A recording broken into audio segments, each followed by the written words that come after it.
जंगल में शामू नाम का एक शेर अपनी पत्नी भानवी के साथ रहता था।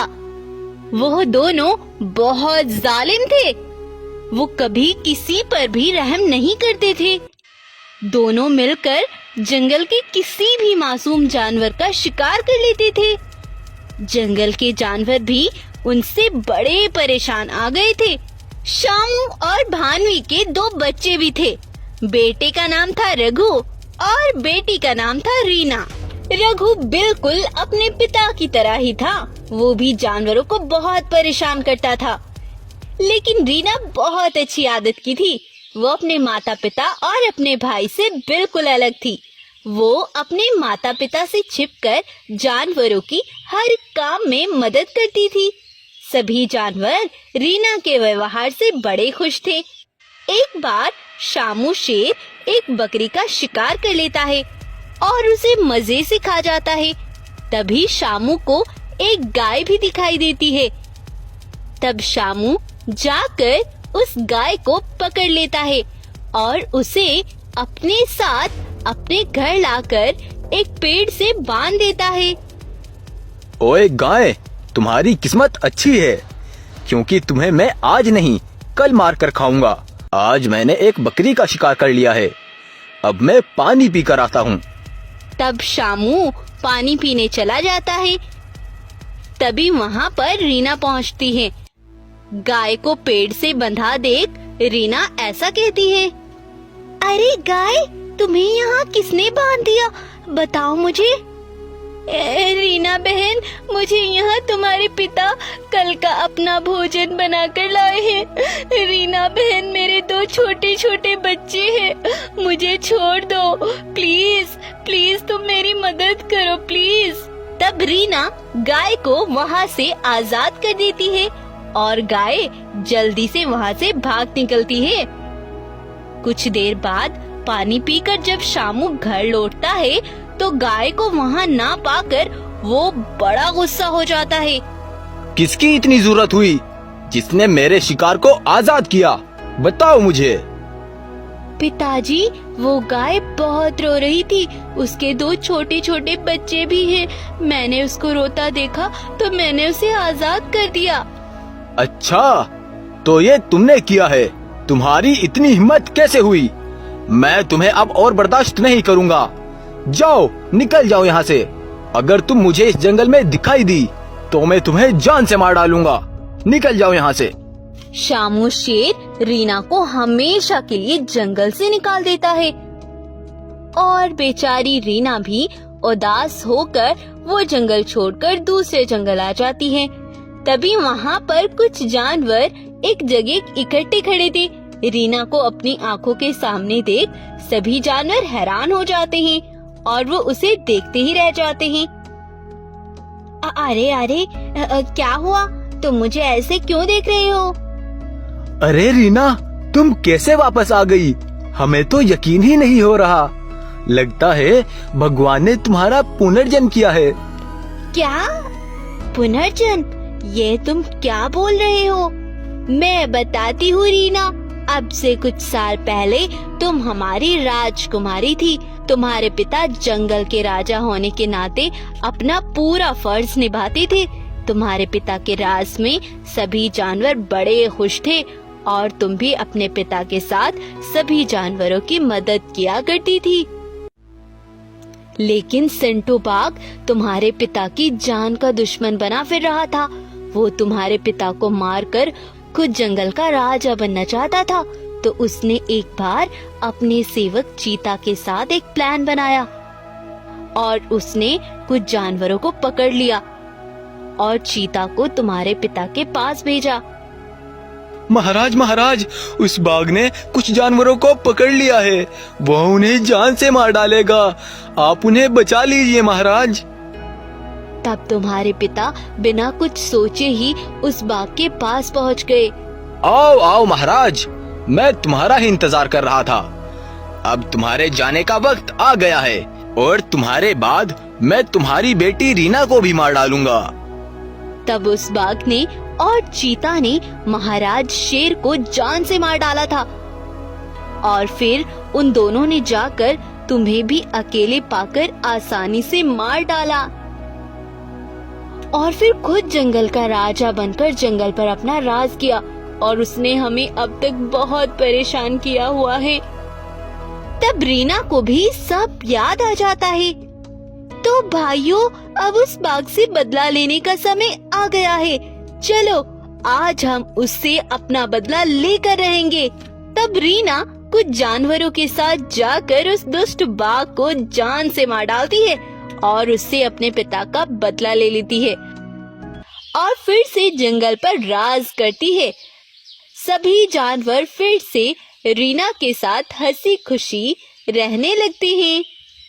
तो अगर आपको आज की हमारी कहानी पसंद आई है तो प्लीज हमारी इस कहानी को एक लाइक जरूर दें और फ्यूचर में अच्छी अपडेट्स के लिए आप हमारे चैनल को सब्सक्राइब कर लें। Thank you.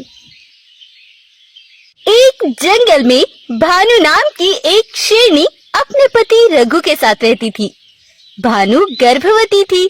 वह दोनों अपने बेटे के आने का बड़ा बेसब्री से इंतजार कर रहे थे और वो दिन जल्द ही आ गया जब भानु ने एक अनोखे सफेद शेर को जन्म दिया।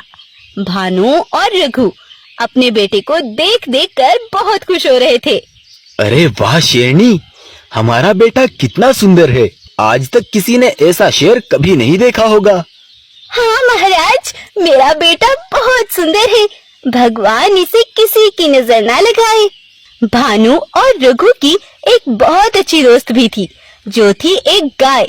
गाय रघु और भानु के साथ काफी समय से रहती थी। जब उसे ये खबर मिली तो वो तुरंत गुफा पर पहुंची और कहने लगी, अरे वाह वाह शेरनी, तुम्हारा बेटा तो बड़ा ही सुंदर है। जब मुझे ये बात पता चली तो मुझसे तो रुका ही नहीं गया। भगवान इसे किसी की नजर ना लगाए। गाय खुद ही उसका नाम बगीरा रखती है और उसे अपने साथ जंगल में घुमाती है। उसी जंगल में सिंटू नाम का एक लालची बाघ भी रहता था। वो बड़ा ही लालची था। वो हमेशा सोचता रहता था कि किसी भी तरह राजा का पद हासिल कर लूं। एक बार ऐसा हुआ कि बगीरा अकेले ही चलते चलते जंगल में आगे निकल जाता है। तब भी उस पर बाघ की नजर पड़ जाती है। उसे देख बाघ सिंटू मन ही मन सोचता है, अरे वाह, रघु शेर को कमजोर करने का यह एक अच्छा मौका है। मैं आज इस बगीरा को जान से मार डालता हूँ और फिर इसके बाद रघु शेर की बारी है। तब बगीरा को अकेला पाकर सिंटू बाघ उस पर बड़े जोरों का हमला करने ही वाला था कि तभी वहीं पर गाय भी पहुंच जाती है। ओए रुको दुष्ट बाघ, एक मासूम बच्चे पर जुल्म करते तुम्हें शर्म नहीं आती? अच्छा, तो तुम्हें भी मरने की कुछ ज्यादा ही जल्दी है। तो बगीरा के साथ साथ मैं तुम्हें भी मार डालता हूँ। तब गाय बगीरा को लेकर वहाँ से भाग ही रही थी। तभी उसका पैर फिसला और वो बगीरा के साथ साथ नदी में गिर जाती है। यह देख बाघ बड़ा खुश होता है। इसे कहते हैं एक तीर से दो शिकार। आई बड़ी बगीरा को बचाने। उधर रघु और भानु बगीरा को ना पाकर बहुत ज्यादा घबराए हुए थे। रघु कुछ जानवरों को अपने साथ लेकर बगीरा को ढूंढने निकलता है, लेकिन बगीरा वहाँ उन्हें कहीं नहीं मिलता। तब रघु चलता चलता बाघ के पास ही पहुँच जाता है। रघु के साथ जानवरों को आता देख बाघ रोने का ड्रामा शुरू कर देता है। मुझे माफ कर दो महाराज, मुझे माफ कर दो। मैं तुम्हारे एक भी काम नहीं आ सका। मुझे जीने का कोई हक नहीं है। अरे सिंटू बाघ, आखिर ऐसा क्या हो गया? बताओ मुझे, क्या बात है? महाराज, वो तुम्हारी दोस्त गाय एक धोखेबाज निकली। उसने बगीरा को अचानक धोखे से नदी में धक्का देकर जान से मार डाला। मैंने जब गाय को पकड़ने की कोशिश की तो उसका भी पैर फिसला और वो भी नदी में गिरकर मर गई। यह सुनकर रघु को बहुत गहरा सदमा पहुंचता है, लेकिन उसे उस गाय पर भी बड़ा गुस्सा आता है। जब रघु जाकर यह बात भानु को बताता है तो वो यह सुनकर बेहोश होकर नीचे गिर जाती है। अब 3 दिन बीत चुके थे। भानु ने 3 दिन तक कुछ भी नहीं खाया पिया था। भानु की ऐसी हालत देखकर रघु भी बड़ा दुखी हो गया था। तब सिंटू बाघ अपने बेटे को लेकर भानु के पास आता है और कहता है, सुनो भानु, मैं तुम्हें बगीरा को तो नहीं लौटा सकता, लेकिन ये मेरा बेटा सिम्बा है। आज से ये तुम्हारा बेटा है और आज से तुम ही इसका पालन पोषण करना। बाघ की यह बात सुनकर भानु कुछ खुश हो जाती है और रघु भी यह देख बड़ा आश्चर्य में था। तब भानु सिम्बा को ही अपना बेटा मानकर उसका अच्छे से ख्याल रखती है और उसके साथ खुश रहती है। यह देख रघु को बहुत अच्छा लगता है। तब रघु बाघ के पास जाता है और उससे बोलता है, सुनो भाई बाघ, तुम्हारा ये एहसान मैं कभी नहीं चुका पाऊंगा। आज तुम्हारे बेटे की वजह से ही भानु फिर से खुश रहने लगी है। मैं तुम्हारा जितना शुक्रिया अदा करूं उतना कम है। अरे कैसी बात करते हो महाराज, आपका बेटा मेरा बेटा था और मैं आपको और भानु को ऐसे नहीं देख सकता था। अब सिंटू बाघ रघु का दिल अच्छे से जीत चुका था। अब कुछ समय बीत चला और सिम्बा अब बड़ा हो गया था। उधर बाघ अब अपने मन ही मन में सोचता है, अरे अब मेरा बेटा जवान हो चुका है। अब मैं जाकर रघु से उसके राजा बनने के बारे में बात करता हूँ। तब बाघ जाकर सिम्बा के राजा बनने की बात करता है और रघु भानु भी उसकी बात को मानकर सभी जानवरों को गुफा पर बुलाते हैं।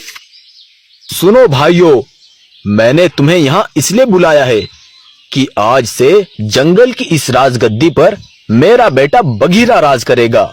यह सुनकर बाघ और सभी जानवर दंग रह जाते हैं। महाराज, आपने गलत बोल दिया, बगीरा नहीं सिम्बा राज करेगा। तो अब तुम हमें बताओगे कि क्या गलत और क्या सही है। तब रघु वहाँ पर अपने बेटे बगीरा और गाय को बुलाता है। उनको जिंदा खड़े देख सिंटू बाघ के पैरों तले जमीन खिसक जाती है। अरे महाराज शेर, बगीरा और गाय इतने दिनों बाद कैसे वापस लौटे? कल जब भानु और मैं जंगल में टहल रहे थे तो गाय और बगीरा भागते हुए हमारे पास आए। माँ, पिताजी, देखो मैं वापस आ गया हूँ। बगीरा बेटा, तुम कहाँ थे मेरे बच्चे? मैंने तुम्हें बहुत याद किया बेटा। तब गाय ने मुझे सब बताया जो दुष्ट बाघ ने उनके साथ किया था। महाराज, हम नदी से तैरते तैरते दूसरे जंगल पहुँच गए थे। वहाँ हमें एक हाथी ने बचाया था। तो उस दुष्ट बाघ ने ये सब किया था। मैं आज ही उससे इसका बदला लेकर रहूंगा। इस तरह से इस बाघ ने हमारे साथ धोखा किया और अब अपने बेटे को राजा बनाने के लिए ये इतनी हमदर्दी दिखाता रहा। अब इसे इसकी सजा मिलकर रहेगी।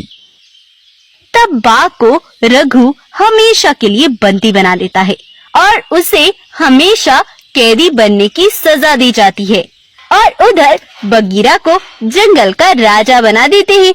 उसके बाद से भानु का परिवार फिर से पूरा हो जाता है। भानु और रघु अपने बेटे के साथ हंसी खुशी रहने लगते हैं। तो आज की हमारी कहानी आपको कैसी लगी, हमें कमेंट करके जरूर बताएं। और अगर आपको ये स्टोरी अच्छी लगी है तो इस वीडियो को लाइक, शेयर एंड सब्सक्राइब करना ना भूलें।